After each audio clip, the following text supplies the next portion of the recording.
This is Money in the Pod. The hottest takes, the biggest bumps, 0 jobbers allowed. I am Jasmine.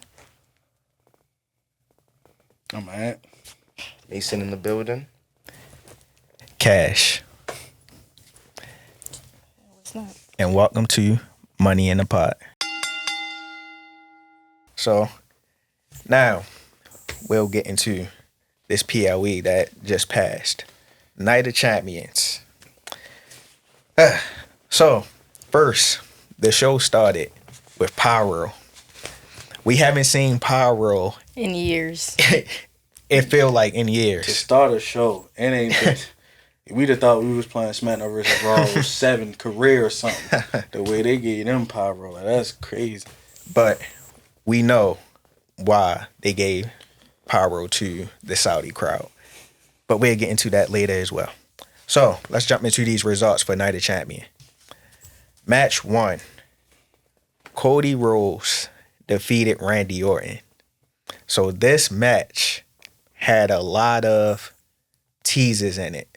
A lot of hints I felt like was dropped during this match. Codyrhodes, he kind of was more aggressive than he usually is. It was almost at times heelish. At one point, I thought we was about to get a heel turn, but we didn't.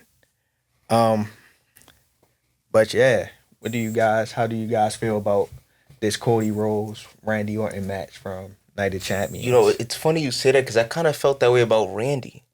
You know, for so I long did we've had too. babyface Randy now that we're used to it, but him, you know, cutting a promo before saying, hey, I'm ready to do anything to win this. I need this win.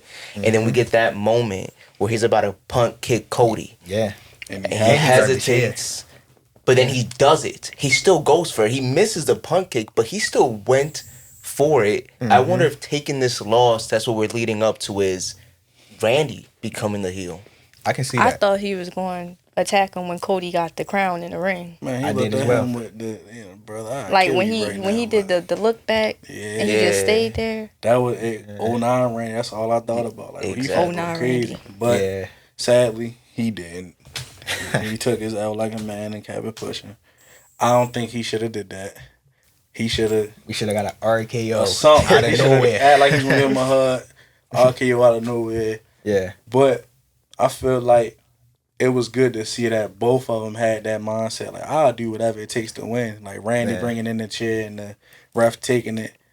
He's just like, oh yeah, you're right. Like, nah, you know what you plan on doing with that. So then, as soon as he did that, whole time, classic Randy. That's just a tactic to get him to get out the ring so he can take the turnbuckle off and probably use it. But he did it. And Cody reversed it. They had like a little reverse battle, and then Cody was able to actually push him into the turnbuckle. You know, that metal to that ribs probably hurt so bad. And then you gotta take a crossroads right after. Yeah, boy probably couldn't breathe for a second. But I mean, I see Cody when it makes sense, because if they're going in the direction of you're trying to do Cody versus John again, I mean, what better way to set it up? Sadly, the King of Ring. Heel versus heel.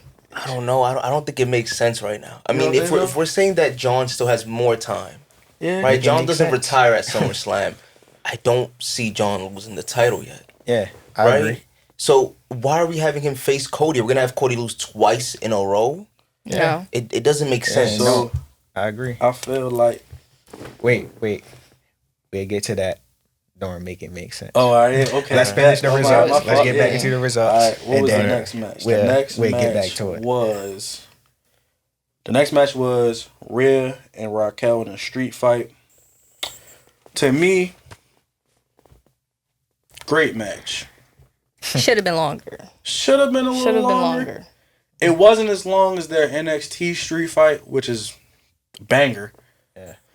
And another thing that's noted about this rivalry is Rhea It's with 5 the dub and 1. is now 5-1 against Raquel. And I feel as though Raquel can at least get, No. she should have at least 2 No. more dubs. No, You feel me? I don't even feel like Raquel should have won this match. I don't think so. I disagree as well. Well, if if Roxanne ain't intervened, she might have won the match. Oh, y'all both against me on this? Yeah. Yeah. Okay. Yeah, I can't wait for it to make sense now. Can't wait till we get to make it make sense. I got something for you. I can't wait for that. But overall, good match in my opinion. I feel like the highlight of the match was when it was the riptide off the top turnbuckle off the table. That was crazy. Yeah. Because that table didn't look stable at all. It wasn't stable. Could have flipped and who knows, but thank God nothing happened. So yeah, that was a good match. I'll give that it was close to stealing the show for me, but the results did it to steal the show for me. I ain't gonna lie to you. All right, so we can go to the next match. Next match. Discover that. We have Sami Zayn versus Karrion Kross. I'm just happy Karrion Kross got a PLE match. Honestly. Finally. Of course, Sami Zayn won. Of course, he wasn't going to lose in Saudi Arabia. It wasn't happening. Yeah. But once again, like I said, I'm just happy Karrion Kross finally got his PLE match. The match itself, it was,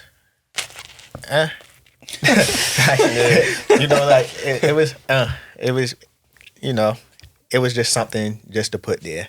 But I understand why that match happened at this particular show based off the location and everything. But I have more to say about this, but I'll save it for the next segment. We'll chop up and finish these results now. And next, I believe it was Jacob Fatu versus Solo Sikoa for the U.S. titles. Very action-packed match. Crazy. Crazy. Very crazy because not only did Tonga come back, his brother showed up. So, that's another one of them. So it's about 4 or 5 of them now. So the bloodline it's never 100 of them. Yeah, it's like 100 of them. So it's like it's only more to come. So it's like I'm not mad Jacob lost the title. He did what he needed to do with it, and I know for a fact he's gonna have another title soon. Yeah. But I'm liking the feud between him and Solo. It's been built up. They built it up nicely, and now that it actually happened, there's like Solo payback for like, oh, all right, you cost me money in the bank. Watch this, I'm about to take your belt from you. Yeah. And Solo just milked the game so well because he took his cousin route. He walking up the ramp. I gave him everything. He ain't want it, so now I'm taking everything. I'm like, oh, brother, you sound like your cousin right there. Oh, it made me proud a little bit. But overall, good match. Yeah, very excited to see what that feud brings because it's a lot that can go and happen. Yeah. But with WWE, you never know. So what we think might happen might not happen at all. So would it be crazy to think they're setting up Jacob and Jimmy as a tag team? No, because that segment that they had on Monday Night Raw, even the segment yesterday. Yeah. No, they didn't have a segment on Monday Night Raw. I meant to say SmackDown. My bad. You right. Yeah. So they had a segment, and it just seemed like they was basically telling each other like, "I ain't need your help, but thank you. Thank you. I'm here for you." Yeah. And then once they had their promo, Jimmy hit the yeet. So Jacob hit the yada. I mean, Jimmy just watched him, looked at him watch him walk away, and just smiled. I was like, oh, I see what they doing here. Yeah. So if we get a Usos Jacob tag, that's still not enough. And I don't think really Roman needs to be involved with that at all. So I would go ahead and pull the trigger on who, my boy Zilla. Finally get him in there. Yeah. Because Zilla and Jacob can take all them out by themselves. I agree. But we gotta see. We gotta sit back and wait. But I'm very excited to see what this feud heads down to. And maybe we get a good tag match out of that. Yeah. And after that, we had Queen of the Ring final. We had Asuka versus Jade Cargill. Jade picked up the W. Quick one. Very quick. We was in the car like, oh, this is already over. All right, okay. happy Jade won. Again, not so happy she didn't get a pop.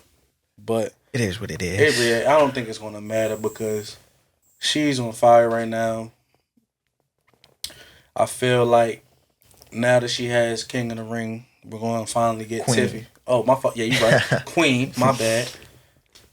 I feel like we're going to get Tiffy versus Jade. And that has the potential to be a great match. Mm-hmm. But we all know we really want to see out of that match. We'll talk about that and make it make sense. Yeah. But I think everybody up here want that one thing to happen. And if it happened, I'm going to be cheering like that's my sister or something. So, yeah. That was, quick match. Jay got the dub. Another thing she added to her resume. Queen of the Ring. Tag champ. My fault. 2-time tag champ, right? No? I got to Google. I think they 2 times tag champ. Her and Bianca? Yeah. They 2 times, right? Because remember they lost them to, they lost to the, I can't remember their names, but they lost to the girls in their home city. Kaden and, Nah, the Irish girl. Yeah, I the do red remember hair. that. I can't remember their names. Oh, the witches. Yeah, them. They lost to them, and then they got them back. And then lost to, And then they lost to, Yeah, Yeah, so they is right. 2-time tag champ. Hey, man, she already got it. Ain't too late. Ain't too fast, but she be a world champ or a U.S. champ, so. It's coming. Yeah, it's coming. It'll be that time, you know what I mean? Main event. And then the main event, Cena versus Punk. That was an old head match. I ain't even gonna lie to you, bro. They was crazy. Old heads, man. You could tell they ain't what they used to be, but for what it was a good match. I liked the little action. I liked the callbacks they was doing. That's always good to see. Like, oh yeah, they did this in 2011. Now they bringing it back. Yeah. And so that match alone, of course the ref goes out because why wouldn't he? Next thing you know, Seth Rollins and his faction. It's a Cena Hill match. Yeah. Now all of a sudden, Seth Rollins and his faction just casually just stroll into the ring and shit. Yeah. So Seth sent the dogs, Braun and Brunson, to go attack CM Punk because he hates CM Punk so much that he ain't never gonna let him win the championship. So I'm not even surprised that they attacked. So they attacked, they basically whooped Punk. So Seth in the ring, he signaled to bring a ref down. The ref running for his life. John Cena and tackled Cena him. just clobbered Buddy, like just straight hit stick Buddy. But you realize every time he run down the ring to go, something happens. Yeah, something happens to him every time. Nah, you not lying. Hey man, listen man, he must be getting like it's either he going to trip or somebody gonna hit him. What man? That shit like hurt. I ain't that's Charles Robinson, right? Yes. I think so. Yeah. Yes. So, every time. After that happened, Cena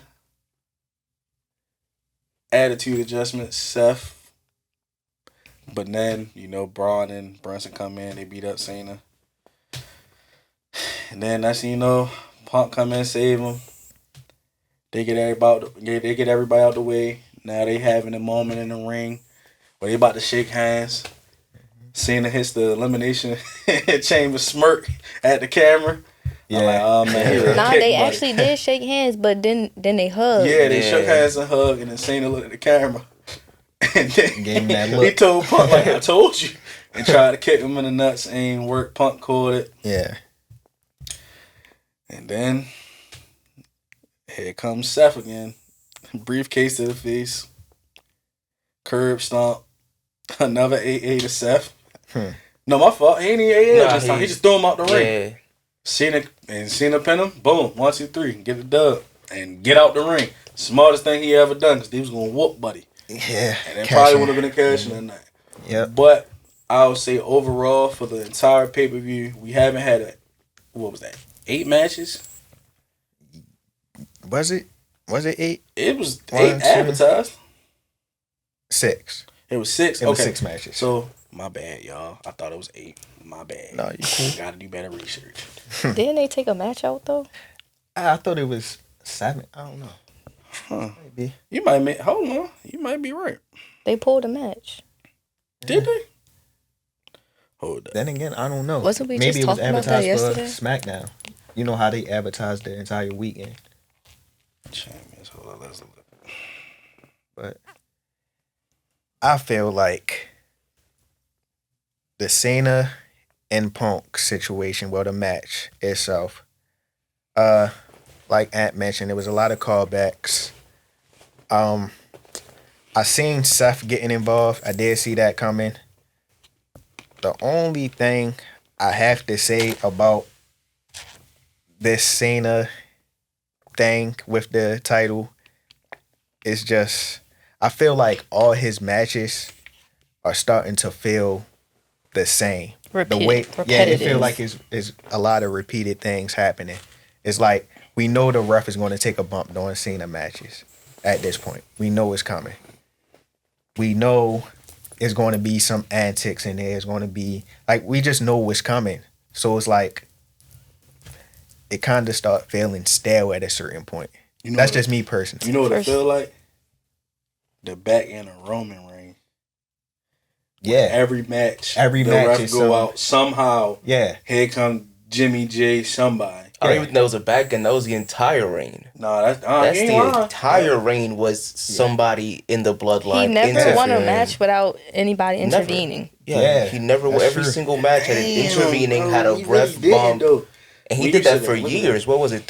Almost 3 years, right? 3 years. Yeah. 3 years. I guess Cena's like, I'll do it for my last run. I mean, Cena, what was Cena's whole gimmick? I'm finna ruin wrestling. So, I feel like, I don't know, I feel like he really trying to do that with these matches. Because they say he got full 100% control over it, so. And it's not to say that maybe this is like a switch because, Logan Paul got injured. So, was that just a one-time thing? Or was that just something that's hindered right now because he's injured? That's another thing to think about, too. I hope it's one time. Yeah, I ain't gonna lie. He didn't look like he was having the most fun with Logan. He was. They was arguing mid-match. Like I don't think he really. No. I don't think he really was feeling that. I don't think he thought it went the way it did. But that could have just be his persona as who he is right now, and we think that, which is pretty good if it is, because that means you're doing your job. But if it's not, if you really ain't like it, then hey. I mean, not to wish injury on nobody, but he injured now, so now you can go a different route. But if, like I said, if that's what you wanted, I mean, I don't even remember. The match they had together wasn't even that great. Do you even remember it? Yeah, I don't know. I'm trying to remember. Like, I don't really remember much besides, like Jasmine said, when they was arguing. I remember that. And R-Truth. But other than that, I don't. Yeah. I don't really. Yeah, I don't know. Yeah, that's just about it. So, hey, that's Night of Champions. That Night of Champions, you feel me? So, Mason. Yeah, I got. Oh yeah, I ain't even say y'all takes. Y'all got takes on the show. I agreed with it. Everything being said. Honestly, like when it came down to it, I mean, I enjoyed the match. It was good to see Cena and Punk because it's kind of what I wanted from Cena's run. I wanted to see some of these iconic matches and him revisit them. Same way we got him and Randy, and we got now him and Punk. Like these are the matches I wanted to see with him. I wasn't a big fan of the whole Logan Paul thing because it's just like, I don't know, Logan always feels to me kind of forced. Yeah. They just put him there, like he won't even be there for weeks, and then like the last week tail end they'll be like, and Logan Paul's gonna be in the match too. Like they just slide him in there. Yeah.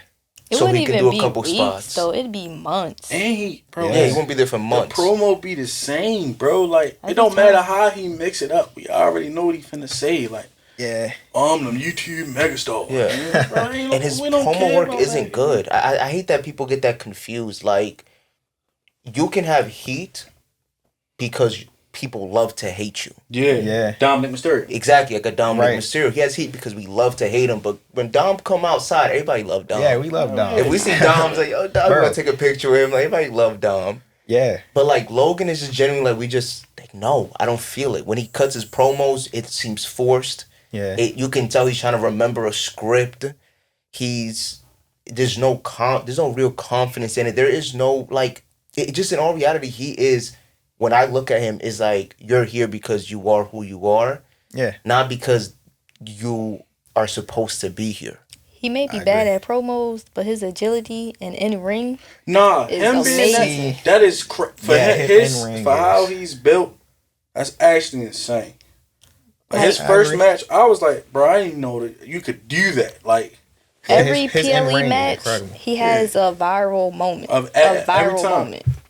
And I'm thankful for that, but still not a fan of him. I understand that he has great athleticism, but in an industry where everyone is athletic, let's think about it. If Logan was just a regular indie wrestler, he'd be lucky to make it onto AEW because everyone's athletic. Right. You got to have the full package to be doing what he's doing. I mean, he got a match tag teaming with John Cena. Yeah, that's huge. You're supposed to skyrocket with that. Like, I feel like there's a million other superstars that would have gained and benefited in their career, in their legacy, from having that spot and being next to John Cena and tag teaming with him. Yeah. Instead of Logan. Like, that's the thing about Solo. At the Solo spanked John Cena, what'd that do for him? Sooner or later, he got his own bloodline. Mm-hmm. Basically, it kind of put him over. And super over. That's my issue with Seth's new team. We about to get into that now, though, with make it make sense. So hold on, wait, man, hold up. Forgot Jasmine, bro. What you mean, forgot me? What's your thoughts on Night of Champions? Oh yeah. Hey man, my favorite match was Rhea. Of course it was. Don't hate. The Rhea hate train be too crazy. It's there now because I'm tired. A little tired. Make it make sense. That's all I'm saying. It'd be too crazy. But overall, it was cool. I mean, we don't get pyro like that out here, so. Oh wait. Oh man. Hold on. No, I'm gonna say that. Never mind. You right. Thank you for saying that. The pyro. Light bulb in my head. Thank you. That's all I'm gonna say. I can't wait for me. Okay, make it make sense then. Let's make it Go make ahead, sense. make it make sense. Brother, we ain't seen a Randy Orton rain shower sparkle since. Wait. You gotta explain to them what make it make sense is. All right, make it make sense is. It's not. You can use it as a rant. You can just use it as what you think is about to happen. You just trying to make it honestly make sense. Yeah, it's kind of like be the booker to everybody else. So for me, I'm trying to make it make sense how some Power Reigns scenes since 2006 made its return, and Randy been back for almost 2 years. Let alone, they got a Pyro intro. Any of y'all know how long it's been since we've seen that? Years. Yeah. I mean, Mania Pyro wasn't even like that. I was at Mania. That's and terrible. It wasn't like that. That's Mania. Think about that, bro. Bro, I'm looking. I'm like, hold on, wait. Randy coming out. I'm like, all right, they chanting, they singing it. Excuse me. So I'm starting to see he had this pose. I look in the background. I said, I know that's not what I think it is. Rain shower. Oh, that's great. I'm like, man, listen, man. Even though he lost, I feel like that was a great moment for him because he probably missed it. You never know. I feel like they all missed the pyro. I bet because we missed the pyro. Bro, the pyro brings the energy to the show. Like, we need pyro. Like we was talking about the other day when Batista came out. I think it was like Backlash. Had the belt, the lighting, the pyro, the song. It just was so nostalgic. It's just like, damn, I miss when they was at this point. So now it just, I ain't gonna say it's lazy.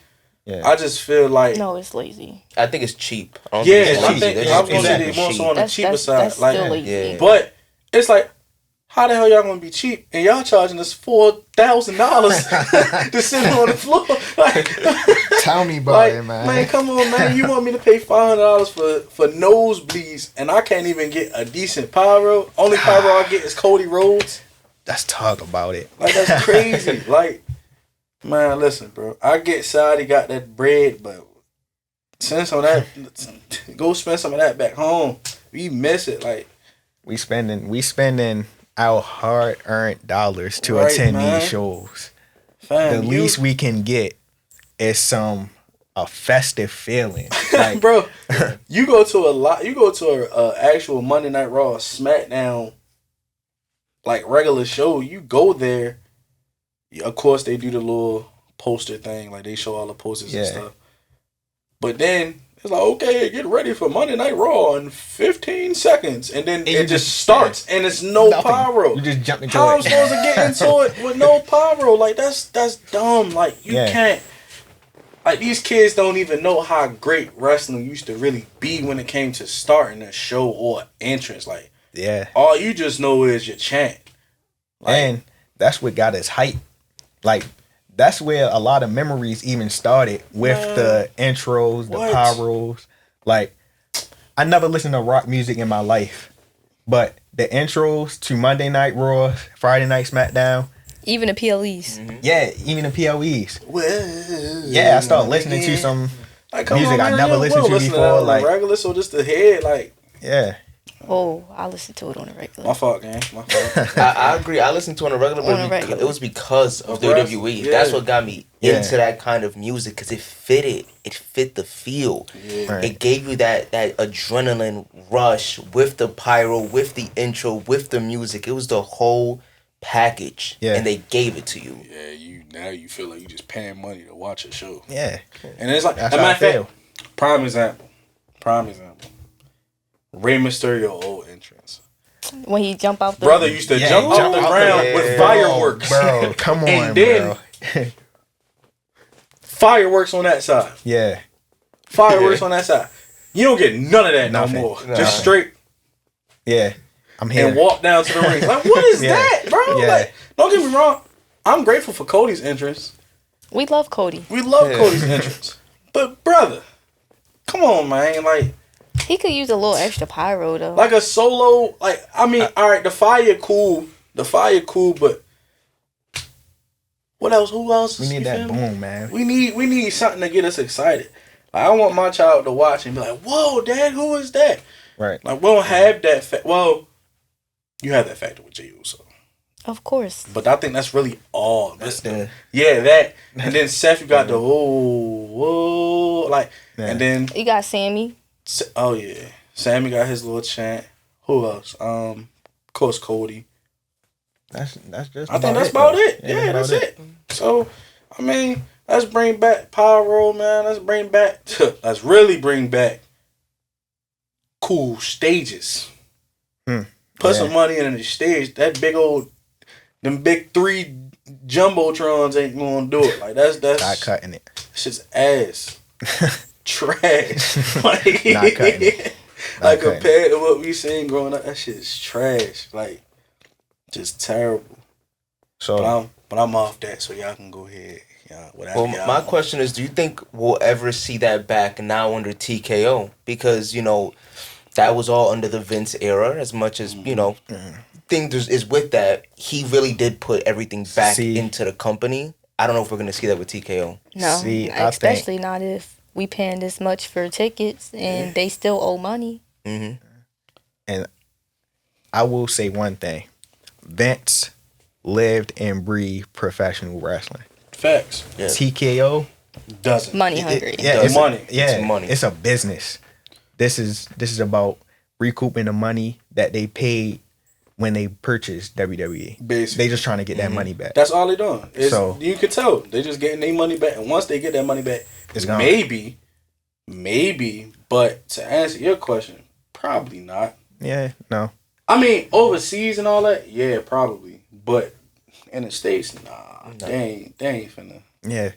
I mean, they seemed like they was okay with doing it, seeing as it's on Saudi's bill. It's like, as long as we not paying for it, exactly. We'll pull it up with the pouch. They'll do it. So, exactly. But I feel like that's crud, though. That's definitely crud, but I ain't gonna lie to you. It is what it is. Hopefully it retire. Hopefully. At least give us something for Mania, SummerSlam, Rumble, something. it better be for SummerSlam. All of it. Yeah, the for price sure. of them tickets. Like, we looking crazy. Them floor seats, man. Them tickets is crazy, bro. Bro, for 2 people, nah, bro, you paying basically most people. Nah, I'm good. They got it.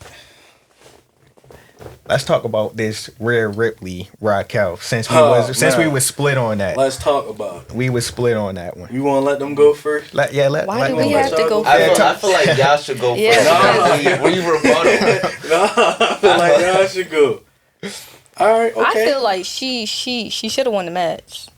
Raquel, we not really worried about her. Wow, What do you mean? Raquel is just like She's just there. She is just there. Liv's not there. Raquel really right. Since that's Okay, so why are we worried about her? Why would you not? She's still a tag. Okay. She's still your But she don't tag got champ. a partner. What that mean? So we not worried Bianca about ain't her. have a partner for a couple weeks. Okay. And I wasn't really worried about her.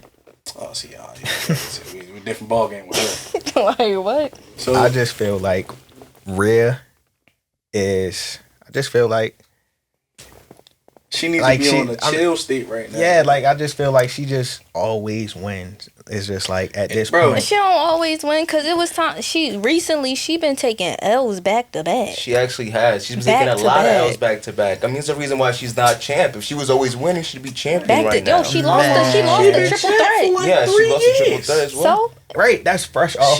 She fresh off a title loss. okay, and that's more than a good enough reason for them to set her No, up. No, 'cause look, Here's the thing. Well, look. would you be mad at Cody for losing? Yeah, y'all be. No. I mean, at Cody for winning too much. Are we mad at Cody for winning too much? I'm Because never mad Cody's at been Cody. winning, right? I'm never mad at Cody. We're not mad at it because we Hold know on, that. Hold on, they might got us on that one. Yeah, because Cody's bro. Cody's a star, right? And it's okay for him to win because we know that he is the face of the men's division right now.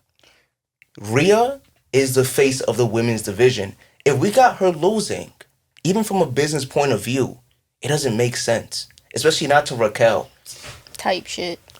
I ain't opposed to that, but you really think she the face? Yeah, hell yeah. Yes. Rhea is the person that you have people. Doesn't matter what age you are, people are dressing They up to love be mommy. her. They love mommy. Men and women. That's my love her. rebuttal to that. I feel like seeing all the promos, seeing everything, all the events they do, and who is there. I feel like Bianca is the face. I was going to say that. But where is she? But can I finish? I'm bro? just saying, where's she at though? Can I finish? I'm ahead. slight about to agree with you.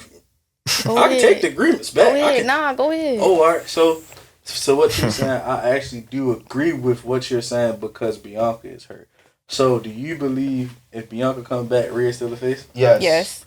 I'm gonna tell. Because we gotta remember they on separate brands. Oh man, I don't know, man. I'm on the fence about that one.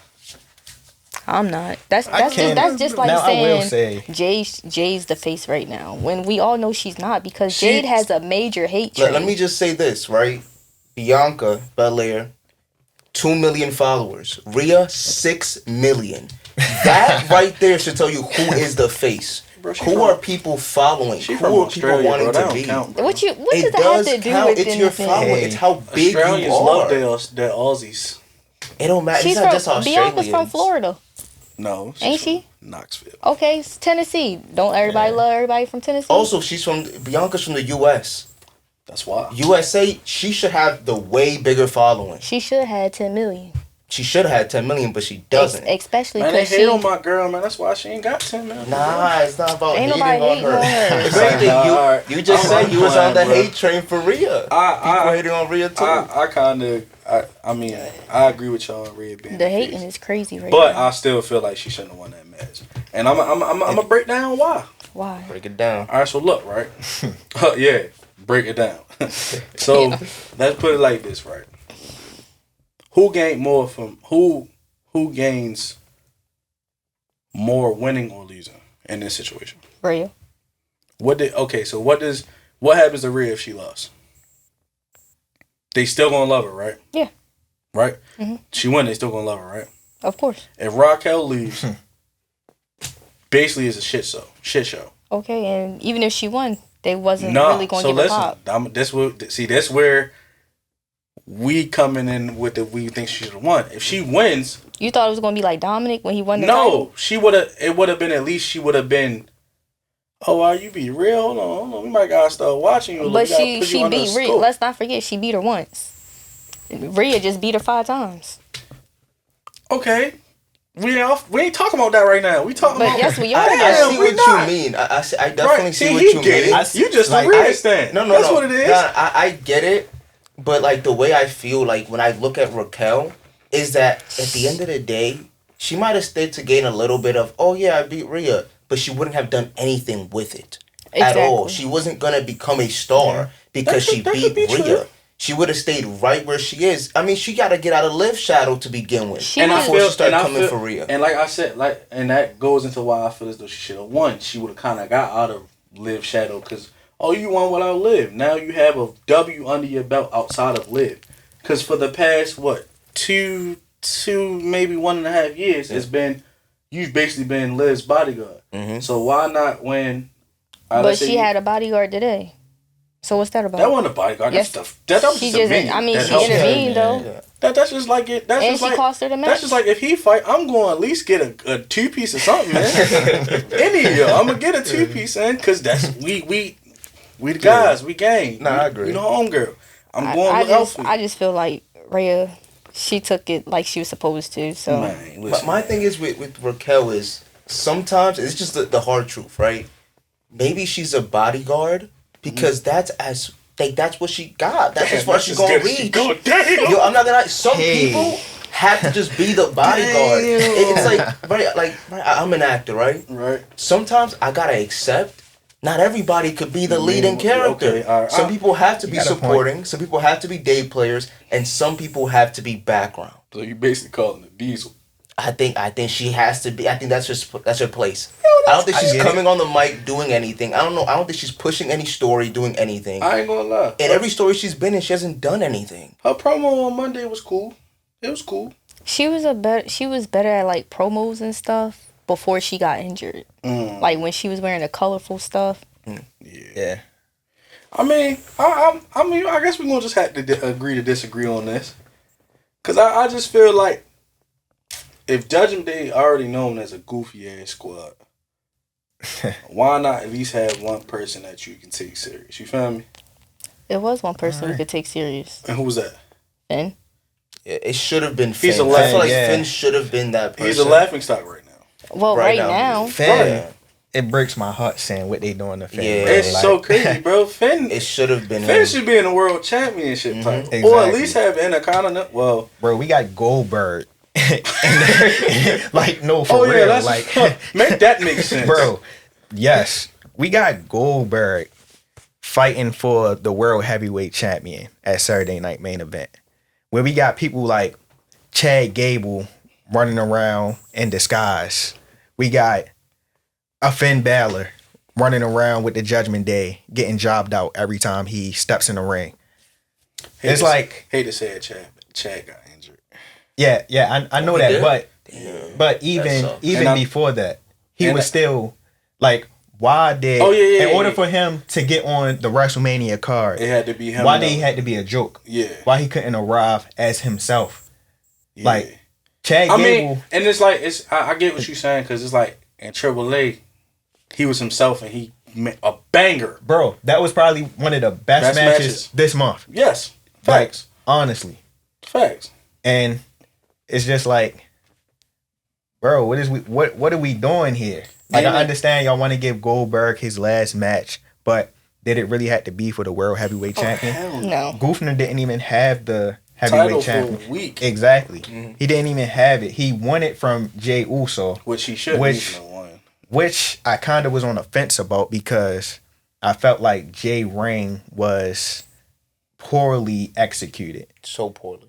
And I'm like, all right, it's time for this to end.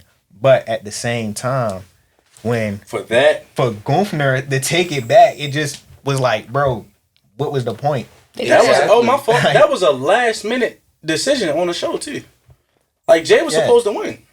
Yeah, it was made for Goldberg. So it's just like, we talking about the same Goldberg who struggled to get up. And then he struggled to get in the ring. I think he did too. If anything, we could have just had Goldberg come out and say, "What's up, champ? I want that." Cost Goofner the match, right? And he could have just told him, "You're next," or "You're last," or whatever we're headed with this final match. If it's going to be his final, whatever. It could have just been a regular match. Yeah, and I was there at Bad Blood when that happened between them two. How long ago was Bad Blood? Like, what? October? That was October, correct? Why are we just now getting that? And that happened at Bad Blood. That could have been happened. If anything, that could have been on Mania. Oh, no. Wait, my bad. No. That couldn't have been on Mania. Leave that off Mania. My fault. I'm gigging. Oh. And they kind of like exposed that Chad was Andrade. Because they said they both dealing with the same injury. Which is a shoulder injury. Wait, Chad was not Andrade. El Grande Americano. Yeah. They said it was El Grande Americano. I mean, we already knew though. I don't think that was never a secret. Look though, what's crazy was it was 1 week, Buddy who was in the suit didn't have a tattoo on his back, and somebody on TikTok like the cryptid this, and then the very next week, Buddy had a tattoo on his back, and then the very next week it was gone again. So they're like, hold on, it might be two different people in the suit. I'm like, I mean, if it is, that's cool, but do you think it's one of the Creed brothers? No, it can't be. Nah, he has to have the similar body shape. Shape and size and height. Somebody tried to say it was Ludwig. Ludwig 6'3". Chad is 5'8". How that's possible? That's true. Like, how is that possible? Like, I don't know. I can't say I ever noticed that. I generally never noticed the tattoo. Yeah, I ain't gonna lie. Until that TikTok, I would have never paid it any mind. I never noticed that it would be missing a couple matches. It was. I'm like, hold on, wait, you might be on something, buddy. Yeah, it's crazy how much people tick. If it does come out that it's two different people, I think that's huge. That'd be crazy. Cause that's the last thing anybody's expecting. Facts. Yeah. So let's talk about this John Cena title run, because I want to get into that as well. Make that make sense. It's not making sense to me. I don't know, bro. It's like, I can't lie. I'm a part of the John Cena hate train. I'm trying to take it with a grain of salt because of what his whole motive is. So it's like I said earlier, if he really trying like ruin wrestling, he's doing a hell of a job. He's doing a good job. He's doing a great job. So I can't really be mad at that. So I don't know. Like I'll take it for what it is. Like that week, that whole month when they was pissing us off, remember I text agreements, I'm like, bro, I ain't gonna lie. It's not even making me mad no more. I'm just taking it for what it is. And that's kind of what I'm taking his reign. Like, I'm enjoying it because it's your last run, but I hope we actually get that one match where y'all tear the house down. You just say, you know what? I don't care about me being this old. I'm finna show y'all I still can wrestle. Yeah. Even in this last match. I personally want that because you gonna look back, you gonna say, these is mid matches this entire reign. Like this was underwhelming. Yeah. And for John Cena, you don't want that because that's, like I said, that's really the GOAT for real. But yeah, this is it. That's it. You ain't coming. You quote unquote not coming back out of this. So do your thing. But if this what we gonna get, I'm just gonna go on with the mindset of this how every match finna go. Yeah, I feel like the downfall of his title reign started at Elimination Chamber. Of course, 100%. Like the heel turn was executed. I feel as though the actual moment of the heel turn was executed perfectly. Right. But I feel like it shouldn't have happened at Elimination Chamber. It should have happened at WrestleMania. Yep. Mm-hmm. It would have been way more bigger. That crowd would have went crazy. Insane. Yeah. Like, can you imagine that WrestleMania moment, Cena turning heel in his last year, winning the 17th world title? Like, it's just so much that goes actually into like that. You thinking we about to just get a baby face versus baby face. Yeah. Boom, kicking the nuts. And it could have played off similar to WrestleMania 17 when Stone Cold turned heel against The Rock with Vince McMahon. Like, it could have played off. It would have played off like that, and it would have been. It would have been crazy. It's somewhat been a callback in a sense. Yeah. Like, you know how they've been trying to basically replace Vince with everything. That would have replaced it. They somewhat would have replaced Vince and Stone Cold. Yeah. But yeah, I'm with you on that. I think it should have happened. Would have been perfect. The vibe at Mania needed a heel turn. Yeah. It needed it. And I know we had Seth aligning with Paul Heyman, but that ain't really that was just like okay. We seen that coming. Yeah, I think everybody knew that was gonna happen. We seen that coming, and yeah, I just feel like the Cena title reign has just been a little. It's just been lackluster, even with his matches against Randy. Like it's nice callbacks. Like I'm glad we can see Cena and Randy have one more match. Cena and Punk have one more match, but it's just, I don't know. It just feel underwhelming, and I don't know. It could be better. Yeah, it could be way better. I feel like in a retirement run, me personally, this is the perfect time to put other superstars over. Facts. Even in a loss, you're fighting John Cena in his final year. You can get over in a loss with that. So, you know, once again, that gets back to, I just feel like a lot of superstars are being misused. Mm-hmm. If creative was really planning for the future, they're doing a horrible job planning for the future because we have Cena about to retire. Yep. Randy is old. Punk is old. Codyrhodes is getting up there. Roman is damn near out the door. So who's next? Like, we need new faces. We need new superstars. We need new contenders. So I'm gonna tag. That's where Zilla coming. So that's why I'm gonna tag all you. So let's make this make sense.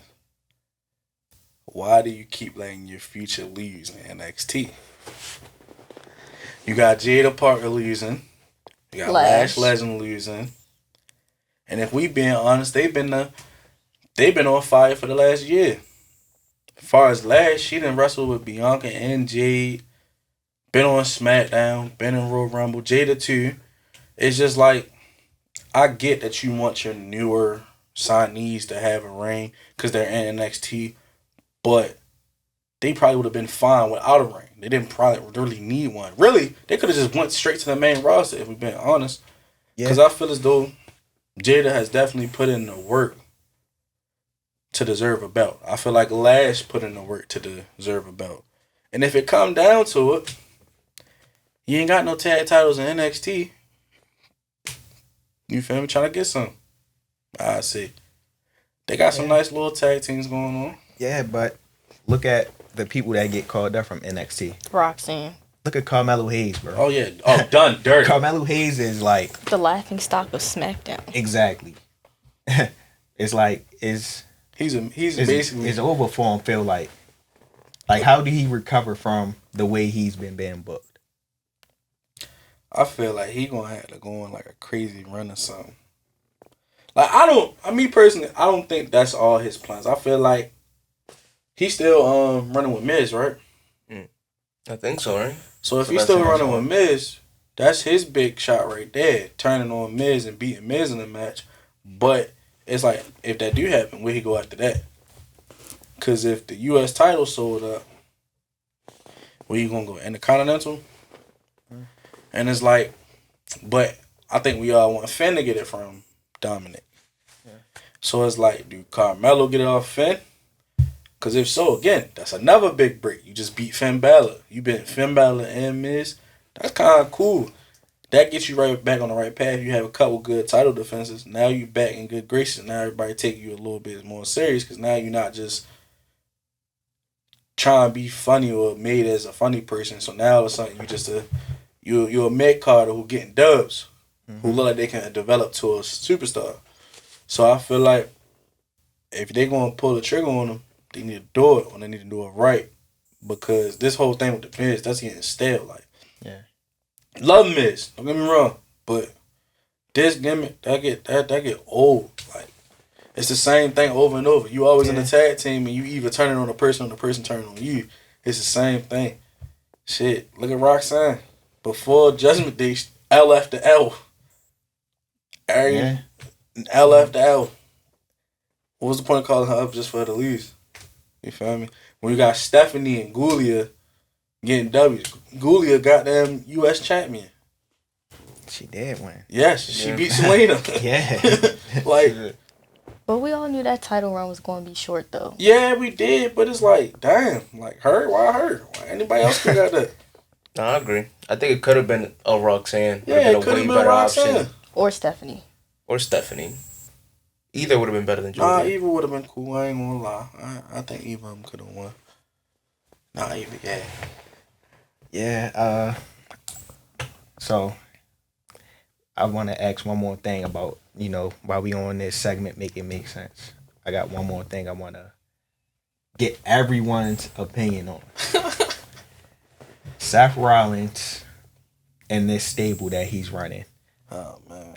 On top of that, him holding the Money in the Bank briefcase. Who want to go first? I can go first. I feel like the beginning of it was cool, right? We get Seth getting Heyman, and we get that turn, and it's like everybody's excited. Yeah. What are we gonna get from this? Then we start hearing, he's gonna build the stable. Mm-hmm. Yeah. We might get a little Evolution 2.0. Yeah. Then we start seeing who he's getting. Got Braun Breaker, Bronson Reed. Is there somebody else? I think I'm missing somebody. They claim they're gonna add a fourth member. Oh, they claim they're gonna add a fourth member, right?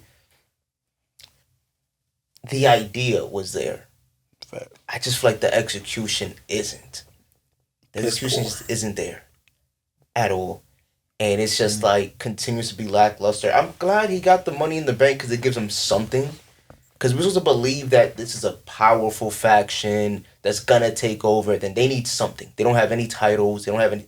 I guess the Money in the Bank gives them something to have some type of power. Yeah. But yeah, no, I don't know. I'm not a big fan of it. I was really excited to see heel Rollins come back and see what they could do with this, and it's just been lackluster all over.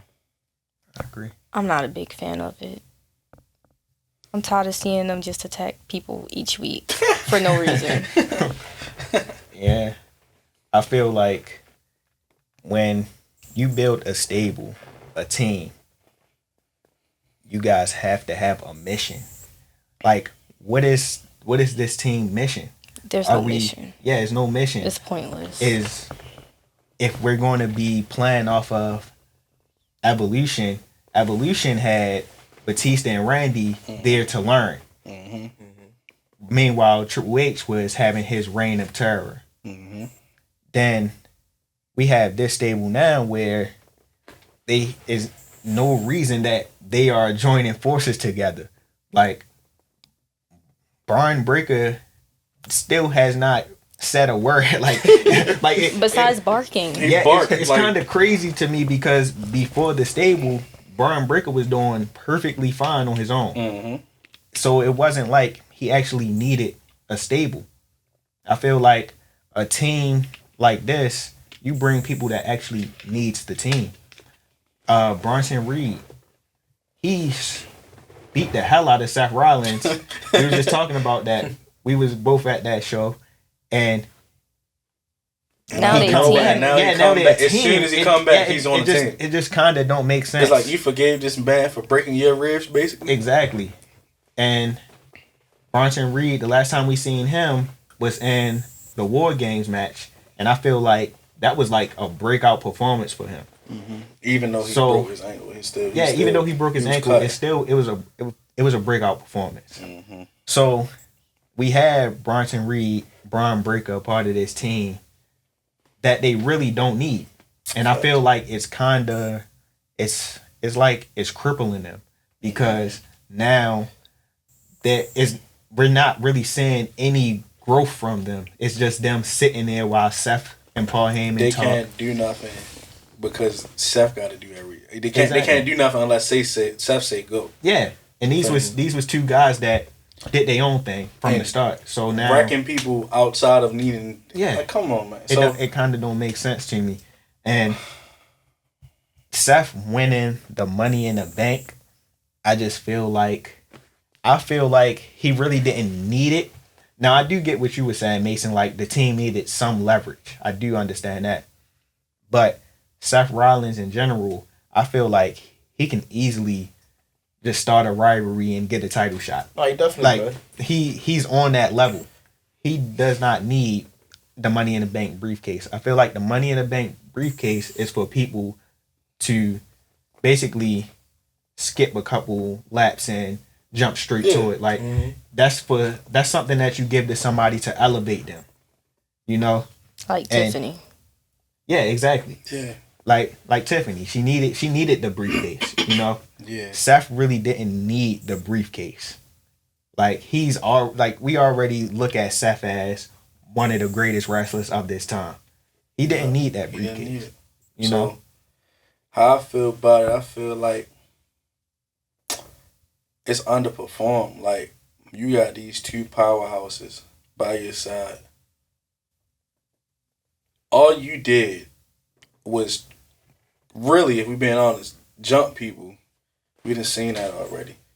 And then all you did really was send Paul Heyman out there to make Jay crash out and give you a title match, which happened the very first night you had the faction without a briefcase. You didn't need a briefcase to be a title holder. If you got a match the very first day you had a faction. Now, how you lost or how you won, that's on you. But it's like Bronson really didn't need a faction. But I feel like with Paul Heyman in his ear, next closest thing to Brock Lesnar. Sparing people out the gym. You resilient. You a dog, basically. That's his best resolution from all of this that I see. Now, Bronson Reed, I don't know what the hell this is for. I don't get it. Because, like I said, you was on a run. Yeah. Basically, you was he was on a rampage, bro. Rampage. Like, he made the match he had with Braun Strowman. Yes. Like, the street fights and all the stuff they had going on was immaculate. Exactly. Bro, you're literally crazy. like, you want to know how crazy that match was on on 2K25 when it's a street fight. That picture of him, Tsunami, and him on the car. Yeah. That's the picture for street fight. Yeah. So, again, you didn't need this. Now, for me, I would have chose a Trick Williams, Carmelo Hayes, and Ethan Page type of person. Because Ethan Page got it. I agree. But Ethan Page in this fashion, oh man, he's skyrocketing. I agree. A Carmelo in this fade, faction, perfect. Really, if we being honest, that they fit what Seth really need. Seth don't need two powerhouses. It's like the Monday Night Messiah shit. That shit lame. But I forgot about that. So it's like, for me, I feel like they've underperformed, and it's kind of like, what's the whole end game? Because if your whole end game was to get the money in the bank and then cash in a title on the world heavyweight champion, because what you finna cash in, if you finna cash in on Cena, I mean, okay, cool, but again, you didn't need the briefcase. What did you need the briefcase for? If I just said you got a title match night one of your faction, why did you need a briefcase so bad? And then we got to keep in mind he won the triple threat match at Mania as well, so he had a lot of momentum. You had a lot of leeway. Yeah, he was there. And then it's like I can't get behind Seth because, buddy, you just sound like Roman. Like, bro, he literally said, all of y'all come in second place to a championship because I have the briefcase. I'm going to become champion because that's what's best for the company. Yeah. Why'd you need to start a faction if that was best for the company? And also, why you still, bro, like, hold line for line, buff for buff, what he said about you? Like, this just feel like, for me, I was telling my wife, I'm like, man, this just really feel like I'm watching Roman all over again. Like, it's like, if they go on the route of, oh, he became the person he hated so much and somebody got to make him look in the mirror, okay, cool, but if you're going to be out here saying promos like him, it's kind of no point of doing that. Yeah, I agree. Like, it feel repetitive. It feel like I'm watching another version of a bloodline that's not really hitting on shit. Yeah, that's not hitting on nothing for real. So it's like, what am I supposed to take with this besides, oh, I know he going to have them come out here, send them to do whatever they need to do so he can get what he want. When you could have really just went in the ring, pedigree and stomped everybody and got what you needed. Yeah. And then hold on, let's make this make sense. That Money in the Bank match. That's basically how he won. No, it is. But it's just a simple fact of how obvious they made him winning in that match. Yeah, because it really felt like everyone else that was involved wasn't real contenders. Yeah, it just felt like they was just there to put on a spot or two, and then yeah, you exactly. feel me? Like, man, I don't know, I don't see where it's going. I don't really. I think I see where it's going. Where you see it going, and then we'll move on. But I think that Seth is going to cash in at Saturday night main event. I've been saying it for the longest. I can see I feel like he's going to cash in. So I feel like Goldberg is going to win. And when Goldberg wins, Seth is going to cash in. Braun Breaker is going to come in and spear the hell out of Goldberg. And when he spear the hell out of Goldberg, Seth's going to cash in, take the belt from him, and that'll be the start of that reign for Seth. And I also feel like they're going to do that because they're going up against AEW All In. Yep. So they need a big moment. They're going to have a bang. While everybody during the day is going to be talking about, yo, Kenny Omega versus Okada was crazy. Like, I can't believe Hangman, the new AEW shit. Like, it's going to be crazy shit that happens at All In.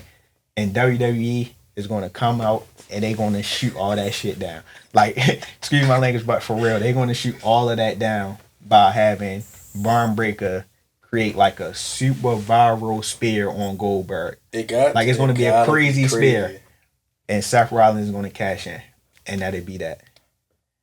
That's what I see happening. Yeah, because AEW, that All In card. That All In card is amazing. Insane, bro. Like, insane. I've never seen a card.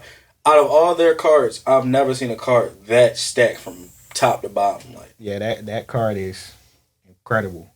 And it's like, if y'all really want to compete, y'all gonna have to have something. Because Goldberg and Gunther, that ain't. It's not cutting it. If Gunther win, like, what then it's like, for what? Yeah, what the hell do we do this for? Yeah. But you ain't about to have a last match just to lose. And we know it's going to be a quick match. Oh, hell it's yeah. Goldberg. Oh, yeah. And he's old. He barely can walk, bro. I'm sorry. He barely can walk. Bro, I seen him walking back from the ramp up the ramp. I said, bro, what are we doing here? Yeah. And another thing, I'm kind of pissed that Jay had to lose for this to happen. I don't know if I said that earlier, but Jay losing really pisses me off because I feel like if he was going, well, I mean, yeah, they're doing the Goldberg route, but I mean, I'd rather been okay with Jay having a match, winning, and then getting cashed in on. I would have been fine with that. But for to have him lose on a last second decision just so Gunther can have the match he can have with Goldberg for a title. Yeah, don't make sense. It's not hitting on shit. It reminds me of when Rock fought Punk and Rock won. It was like, that really didn't need to happen. I agree. But Rock basically won just to present a new title. Yeah, present a new title and do Cena Rock too. Yeah, like, no, that was ass. Hey. And another thing, we was talking about this in the car, I'm like, what if this all a big curveball and the whole time they just trying to do Rock versus Cena 3? Meaning, nobody would want that at all, but I disagree. I want to see that. I would love to see that. So you want a Rock versus Roman? No. Okay, all right. Not Rock versus Roman. Rock versus Cena I can get behind. Rock versus Roman I don't care for. I think I'm pretty done with The Rock. The current Rock. Let's make it make sense with him. This the last make it make sense. Is it? I don't know. It might not be. This might lead to something else. Buddy just ruined everything. You did all that sell your soul stuff. I'm gonna do this. Just to no-show everything else after. Everything. No, I agree. That was super messed up. I feel like we got set up for something, and then he just left. Like, he just did. And it was crazy. I was on board. It was good. With him there, it was good. But now that you're not showing up and all this, just like, bro, what we doing, bro? Like, me and Dan was talking. We was like, I feel like this is payback for Triple H basically coming out and telling him it don't matter where you sit, even on the board, I run this. I feel like that's where it started. Yeah. But it's like, damn, bro, why did you continue if you was going to do that? You feel me? I don't know. Here's the thing. I don't want to take away from The Rock because I feel like when The Rock comes in and he's actually invested, and we know he's gonna be there for, let's say, at least the next 3, 4, 5 months, we're gonna get good television. Yeah. We're gonna get a great story. Great promo. Great For sure. promos. A whole lot of cussing.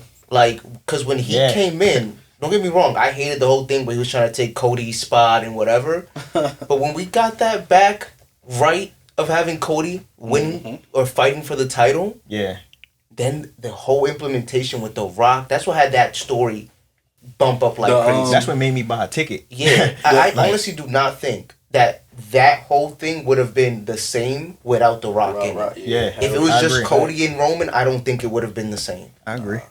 And then the whole slapping Cody and basically making it seem like y'all really had real life beef. Man, my mother thought that was real, boy. It felt real. Nah, bro. It did. It felt real. She straight came to me, son, they got real life problems because he smacked the hell out of him. I'm like, man, I ain't gonna lie to you. I don't even know at this point. Like, that's how into it and how real it felt. Still to this day, we don't know if that was real. Or that was made to look like that. But then you got Seth just zapped, man. Then you got Roman, man, get up out of here. And then you have the Triple H and Rock encounter. You want him to talk about my family, boom, boom, boom. My whole thing with that was, you start talking shit about his family first. He just shot back. So how you mad at him for that? That was my only schmick. And that's when my mother said, she was like, well, you kind of talked about his dad first. How are you mad? He did. And I'm like, bro, you really did talk about that man. But I think that's the Ross character. It's like, I don't care. Like, I'm so high above you. You talk about me, it's a problem. I don't care when I talk about 10 you. times funny. Because, bro, this is all your fault, really, if we've been honest. Nah, it is. But I think that's what made it so good, and that's what made him so... Because, mind you, I remember that he did an interview before this ever happened, and they were saying, like, oh, like, The Rock can never turn heel again. He's too loved. People can't hate The Rock. I think we all hate him right now. I don't hate him. It's just he making me mad. Yeah, he just killing the he messing up some good stuff that we could be getting. Yeah. And it's like you can tell a lot of things just spitball right now. Yeah. Well, hey, make it make sense. We can make a lot of things make sense. We could, but we're gonna say that for a couple more episodes. We got to move on to the monthly awards. So. Okay. Let's start this off. Match of the month. Match of the month. Whew. Of this month in June. The women's Money in the Bank. Women's Money in the Bank definitely was a banger. That was definitely a banger. Let me see something. Yeah, I gotta search up the last matches in this month. Like, it's like just. I think I know mine. Quickly. I think I know what my match of this month is. But I'll let you. I want to just say something cool that just happened that I didn't know was gonna happen. What's that? My glasses just told me how cool 2024 Money in the Bank was, and the winners, and it basically said the match was a bang. The match was definitely a banger. Threw me off completely. That's crazy that they know that. But your glasses talking to you? Those them Ray-Ban ones. That's crazy. Bro, I was just looking to see, like, anybody catch that? Nobody said. I heard somebody talking. Yeah, I heard a little something. Yeah, I did hear something. I don't know why I did that, but let me see. Worlds collide. I just want to make sure. If you and Worlds collide, we probably got the same match. Oh, you already know what match I'm gonna say. We probably got the same match. Tony Storm. Worlds collide. No, Worlds collide. Triple A versus NXT. Well, versus everybody. Mr. Iguana. Oh man, I forgot about Mr. Iguana. I ain't gonna lie, he hard though. All right, cool. So yeah, my match of the month. You feel me? I'm gonna go with my man's Chad Gable. And, damn, I be forgetting his name. And the elephant something. El Eagle Viking, something El like Eagle that. Viking. I'm not sure if I'm pronouncing it right. That was. I ain't never seen nothing like. I ain't seen some of them spots I ain't seen before. Like, it was some crazy spots. Like, him and Chad balled out like they stole the show. Like, it was to the point I thought Chad low-key was gonna win. I did too. Like, that's how good that match was. Yeah, that's probably my favorite match of the month as well. I could definitely watch that back. I was about to say Hangman and Will Ospreay, but I realized that was in May, the end of May, so I can't say that. But since I can't say that, I definitely picking Chad Gable versus El Ego Viking at Worlds Collide. You got, brother? I ain't gonna lie, this is a tough one for me. Hey, man, I'm trying to even remember the match match that I've seen in the past month. I'm trying to even remember the most memorable matches that I've seen in the past month. I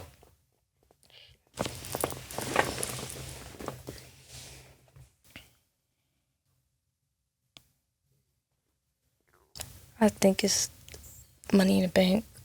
Women's Money in the Bank? Yeah. Women's Money in the Bank They had some crazy spots, especially on the ladders. It was better than I expected. I will say that. It was better than the men's Money in the Bank for sure.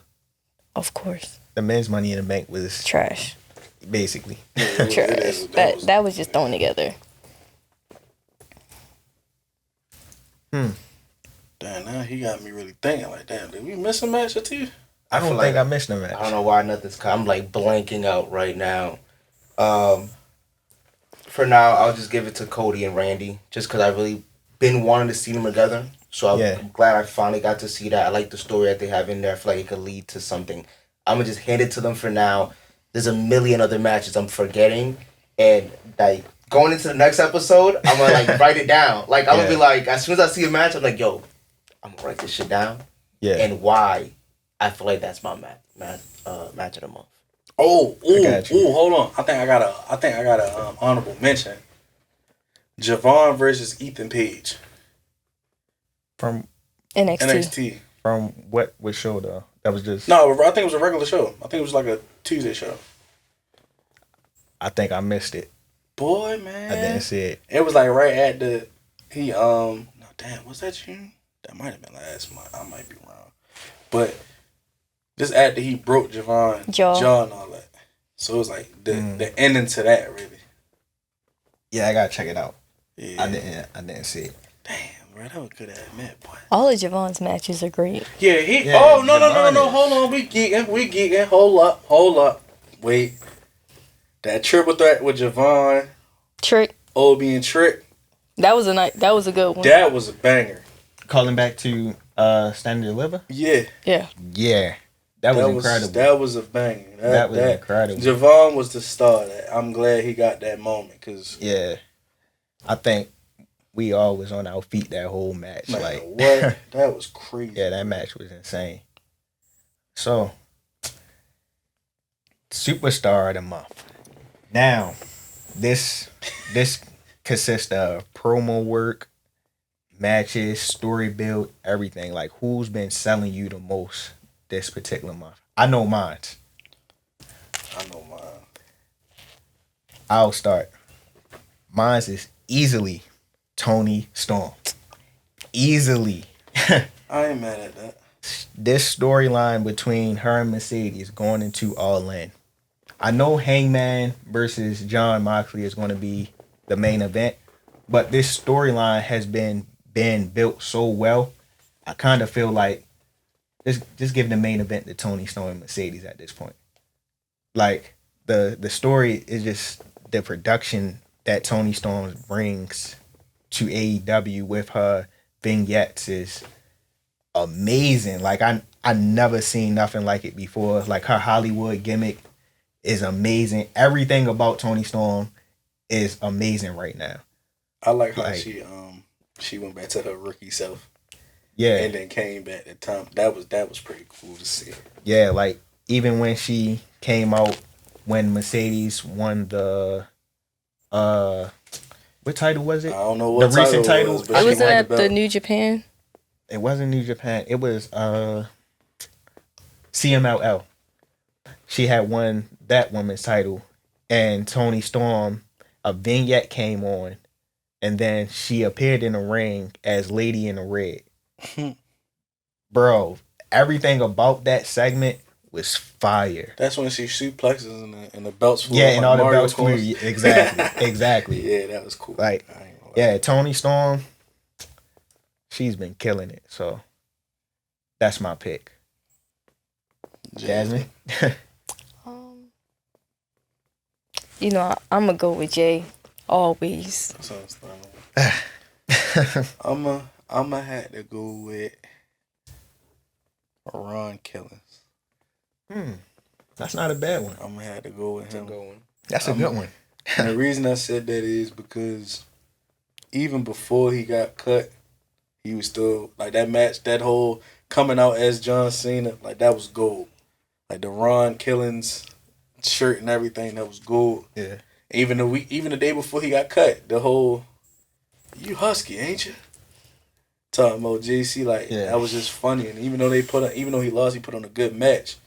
And just to see that he got, cut, that all of us had a negative reaction to that. Like, damn, how you gonna cut Trish? Yeah, that pissed everybody. Like, how you he one of your longest tenure, everybody love him. So it was to the point where the whole entire locker room wasn't even happy. Like the entire locker room had something to say about it. Mm-hmm. And then him coming back, us not knowing, and randomly attacking Cena, and just seeing the look on his face once he realized, like, damn, this crowd really does love me, was amazing. He even almost shed a tear off that. Like, that was just cool to see, just saying, like, damn, bro, like, all got your moment. You got your moment. All your hard work paid off. And then that Monday, cutting the promo and cutting off your dreadlocks. Yeah. Talking about I'm in control now. Like, that was like one of the best promos of the year to me. Just all the simple fact of raw emotion. That was just probably him coming from the heart. Right. And just basically saying, thank y'all, but now that y'all done got me back, I'm not ready to be who that person y'all was celebrating for, because I'm in control. Like, that was good work to me. And then just seeing how, like, he kind of, like, talking to himself. So he probably, like, talking to all his personalities, like, nah, I got the ball now. Little Jimmy. Yeah, little Jimmy. Like, he was just talking to little Jimmy, and now he's talking to somebody else, basically saying, no, I'm in control. Like, I don't know. Like, that was just so cool for me to see. Being an all-true fan and just saying how long he been in the game, for him to have a change and still, like this, had the fans on, like, just gravitate to the fans still. I think that to make him give me Superstar of my time.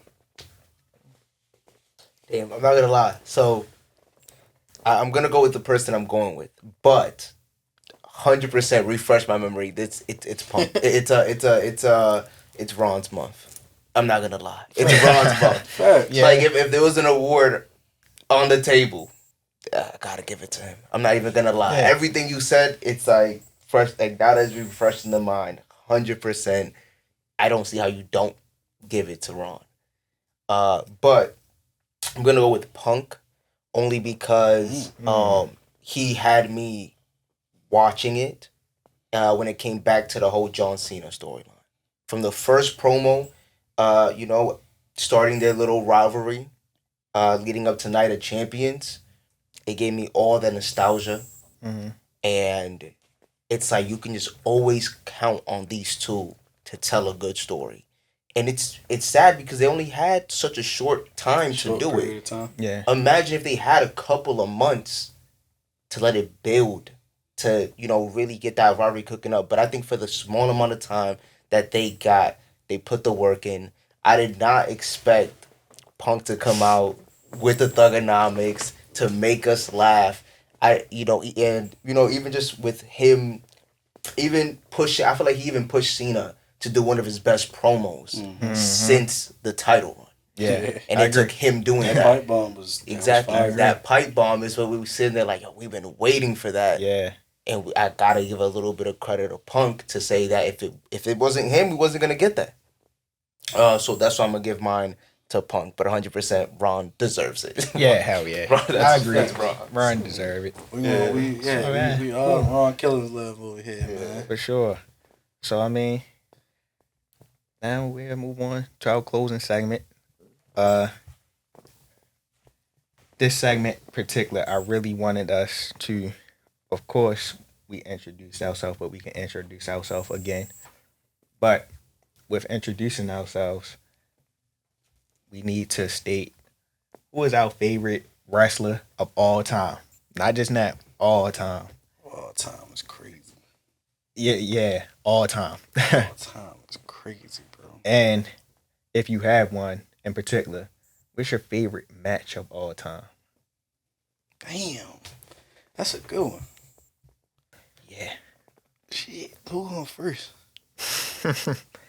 Don't look at me. No, I ain't going first this time. Well, I feel like my all-time favorite wrestler is Mankind. Like, Mankind is like, he's the only professional wrestler that has more than 3 gimmicks. That's really like top tier gimmicks in someone's top 5. That really went somewhere. And Like Mankind. my favorite match would probably be Kurt Angle and Abyss. Damn. Hold up, bro. Sheesh. Okay. You went there. Damn. You know the one when he did the little Yeah. Kurt Angle, you feel me? All right. My favorite wrestler, Kurt Angle. Without a doubt. Kurt Angle is my favorite wrestler of all time. Which one though? All of them. Okay. All of them. From day one. So I used to have the 1999 Survivor Series on VHS. I was young. I wasn't even knowing what it was. But I did have that on VHS because I had a whole bunch of like old wrestling VHSs and DVDs and stuff like that my uncle used to collect. So it just ended up at my house somehow. So I watched all of them.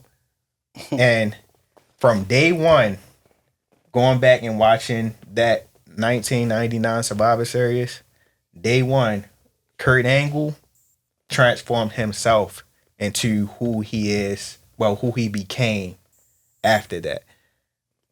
Like, they was born Kurt Angle, much like how they booed a lot of Olympics that transitioned over to professional wrestling. Like, look at Gable Stevenson, you know, not to take a shot at him, but look at Gable Stevenson and stuff like that.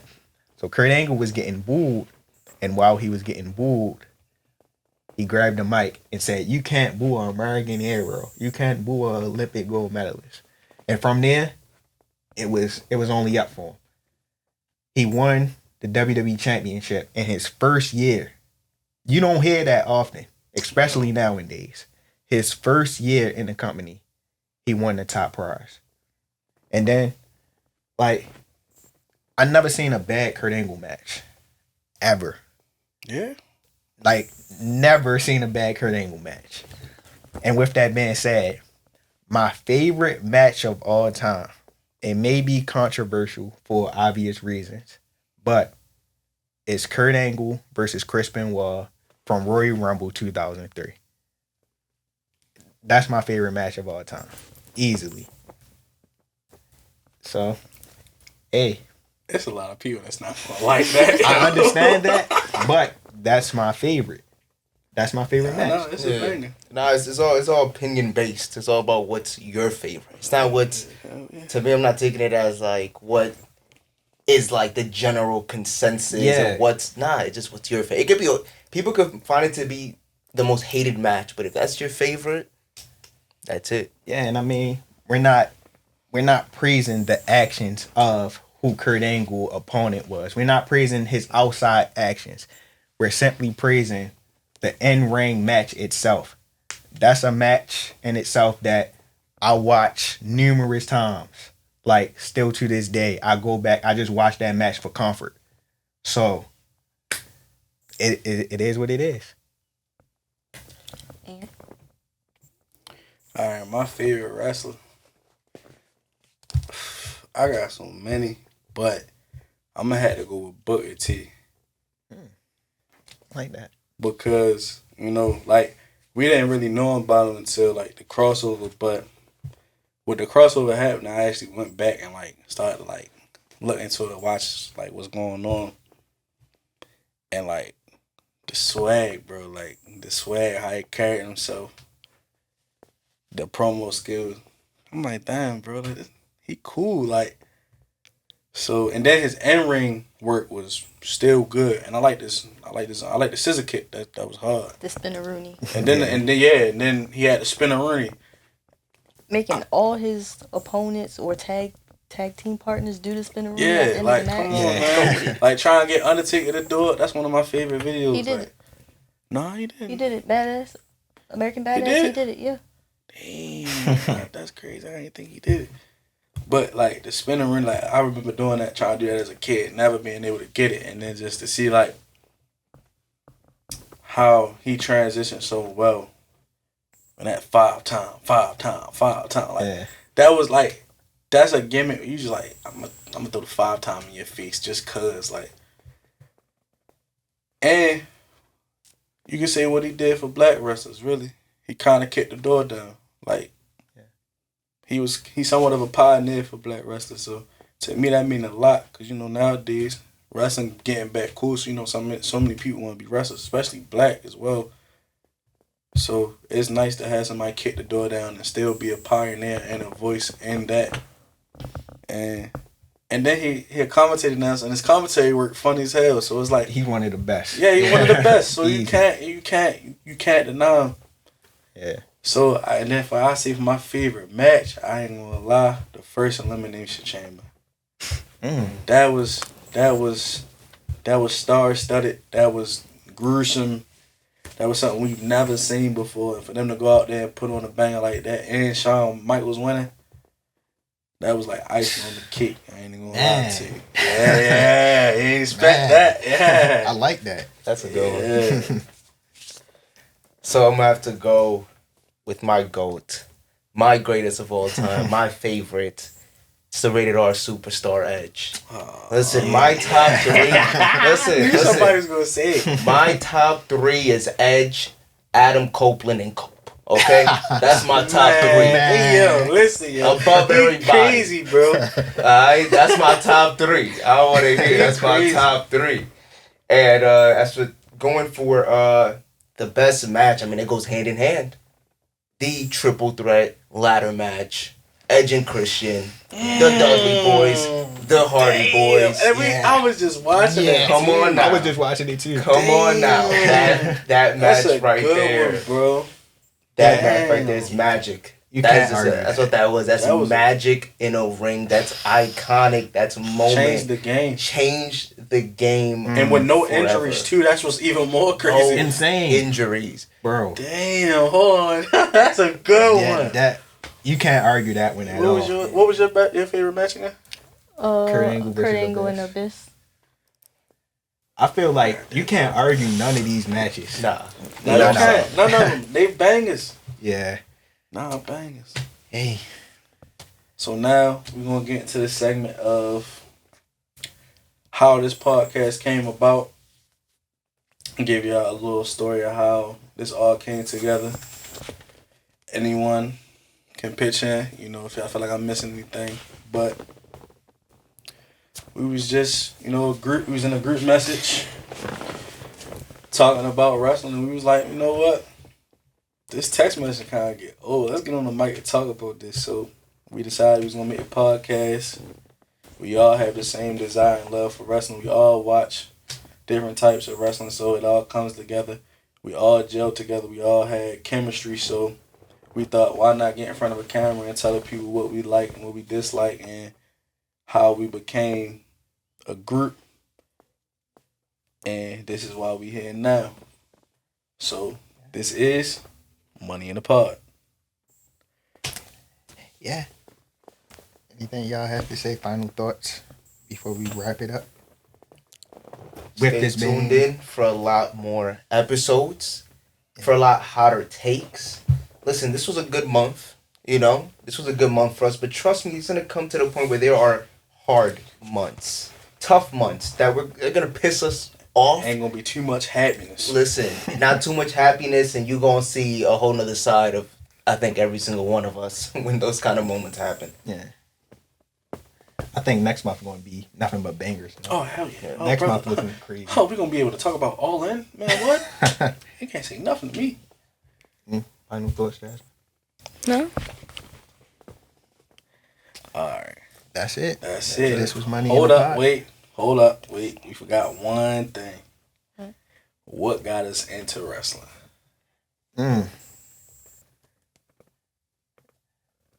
Bro, I've been watching wrestling for so long.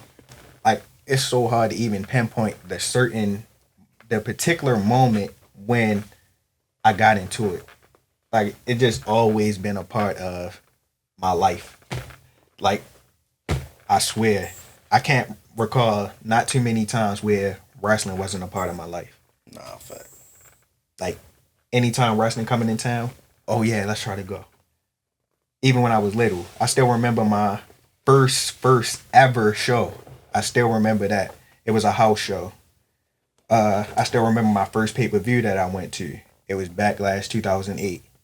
The main event was Cena, Triple H, JBL, and Randy Orton. And Triple H won the title. That was my first pay-per-view ever. Damn, that's crazy. But it's just like, yeah, it's just always been a part of my life. So, yeah. Jasmine? Mine would probably be like, it was like watching like throwbacks with my dad. So the thing that got me into it was definitely 1992 Undertaker versus Kamala casket match. Sheesh. Yeah. That's way before all of our time. I know. Like, when I tell you, like, throwback wrestling really was the thing that brought me to, like, this is the sport I want to, like, this. I love it. Yeah. So it's just like, I feel like that's it. For me, I say, don't laugh. I'm about 3 or 4. My cousin, his brother had just went to like the Navy.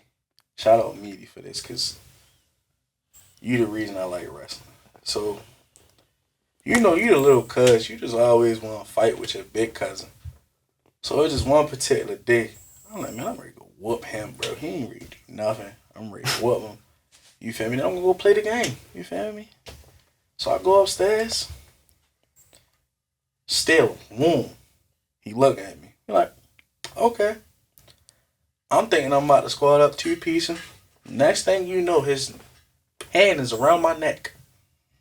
And I'm in the air. He chokeslammed you? Chokeslam. Chokeslam the shit out of me. So I'm like, bro, what the hell was that? Like, what? I ain't never seen that before. So what did you just do? Next thing you know, I'm laying on the ground. I'm like, bro, what's going on? Next thing you know, he picks me up, wrap my arm around him, rock bottom, slam me on the ground. I said, bro, what is a rock bottom? Where is this coming from? Before I can even process that, next thing you know, I'm in the air. I'm like, bro, how the hell I even get up here? He's like, last ride. Man, he put me in, next thing you know, lift me up. I'm just looking in the sky like, bro, how I get up here? Why everything is slow motion? Next thing you know, I land on the ground, can't breathe. I'm like, man, what in the hell just happened? This ain't never happened before. So, I'm on the ground about 15 minutes. He like, oh, you ain't think I was going to do that, did you? I'm like, no, I ain't never seen that before. What is that? He's like, you ain't never watched wrestling before? I'm like, no. Like, how I'm going to watch wrestling? We don't got cable at the house. We got antenna. How I'm going to watch? So I'm like, wait, hold up. He had a stuffed Hollywood Hulk Hogan and a stuffed Hulk Hogan and a stuffed Undertaker in his room. And I used to always just look at him like, I ain't going to lie. Hollywood Hulk Hogan was hard. I ain't gonna lie. I don't like Buddy as a person, but Hollywood Hulk Hogan hard. I can't deny that. Yeah. So I used to always pick that one up. Like, he cool. Like, who this? He used to always tell me, but it never registered like who the hell these people is. So he like, you really never watched? Like, you really never watched? Like, he was surprised. He like, I'm like, nah. Like, all right, bet. We ready to go in the basement. We ready to watch wrestling. I lied to you not. It just so happened. We watching WrestleMania. Gold Dust come on the screen. Nigga, I ain't never been so scared in my life. I'm like, bro, what do you got me watching? I run upstairs. Like, yo, come back downstairs. He like, what are you doing? It's just a character. It's not real. I'm like, nah, bro. He look creepy. Like, bro, come back down. He gone. I'm like, all right. Boom. So the match. So I guess he was off the TV. I don't remember what match it was, but it was a match. I'm just looking at the TV like. You're like, yeah, you like that? That's wrestling. So we get to watching. So then we end up watching the WrestleMania together. My aunt bought a WrestleMania. We watching WrestleMania. This the one This the WrestleMania when I think The Rock fought Hollywood Hulk Hogan. I think it was that WrestleMania. We was watching that. WrestleMania 18. Yeah, we was watching that one. I'm like, damn, like this cool. Like, hold up, I might gotta watch this at the crib. So then that same weekend, I go to my father's house, and I can't remember if it was sold out the one when they had the trucks. They had like 18 wheelers in the like the entrance area. I think it was called either Sold Out or something like that. WCW show? Yeah, I think so. I'm not sure. But all I remember is it's just this show, and it's just hella 18 wheelers. And I'm like, yo, this stage is hard. And then after I'm like, all right, that's cool. Oh yeah, I'm gonna take you home, son. What we doing, bro? Like I'm just enjoying the show. Why you gotta take me home? So I get home like, listen, I like wrestling. Can you buy the next pay-per-view? All right, how much is it? I think I'm like, I don't know. You gotta look on the It was a lot. Yeah, and we had cable. We finally just got cable. So she looked. I'm not paying $80 for that. I'm like, huh? It's $80? She like, yeah. I'm like, no, that might just be the HD one. Get the standard one might be $50. She was like, all right, you right. Yeah, the standard one $50. I'll get that for you. This back when we watched the WrestleMania with Floyd Mayweather and Big Show. We was watching that one in the crib. Always piecing him Oh up. yeah, Pieced Buddy up. I'm like, man, he is not finna win. And then with Floyd, I'm like, damn. So those are like my 3 instances of me love wrestling. So ever since then, I just fell in love with it and I keep watching it. Now I'm at a point where my child like wrestling. So as a person that watch wrestling as a parent, that's super hard. Like my child like wrestling and really will sit in the room and watch wrestling. Like it's hard to get a 5-year-old to sit down. So to the fact that I can get her to sit down and just watch and she be into it and hit the yeet every time G come up, like it's cool. So that's what like really sparked my love for wrestling, really. So that's my story. Shit. I wish I had a story like that. I wish my story started with 6 finishers. Man. No comeback. No. You say that now till you enter as a jobber in life. Man, what? But nah, man. For me, I've loved wrestling for as long as I can remember. My dad was a huge wrestling fan, so for me, it's like literally since I've been out the womb, I've been watching wrestling with him. So I grew up with it. You know what I'm saying? Like it was just normal. You see what I'm saying? Like to have it, it was as normal to me as a Disney Channel would be, as the Disney cartoons would be. Wrestling was just that normal to me, and then it was just like. Growing up with that bond with my dad, always watching wrestling every single week, the pay-per-views, and then I was huge into buying the action figures as I grew up, collecting the figures, and then I was always a huge gamer, and I got the PlayStation 2, and then I just started collecting every single SmackDown versus Raw game possible, right? Right? Yes. It's like every single one, and it's like you just build this tie to it, and especially with those games when you can make it your story. You see what I'm saying? It builds a different connection with what wrestling is. So to me, it was that. It was growing up like that. It was growing up with the characters.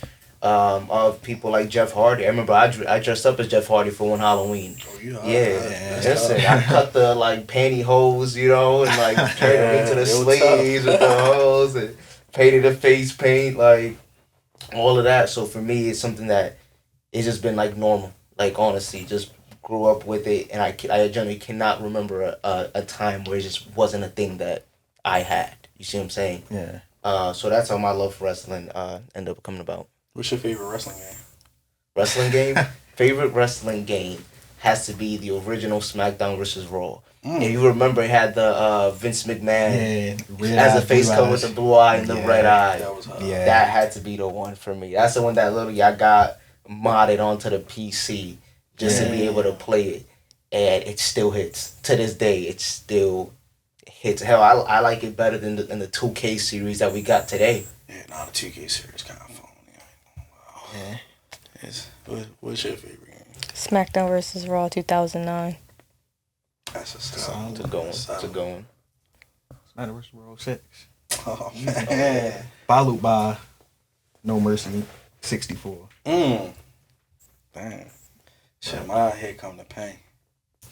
Here come the pain. Solid. Solid. Yeah.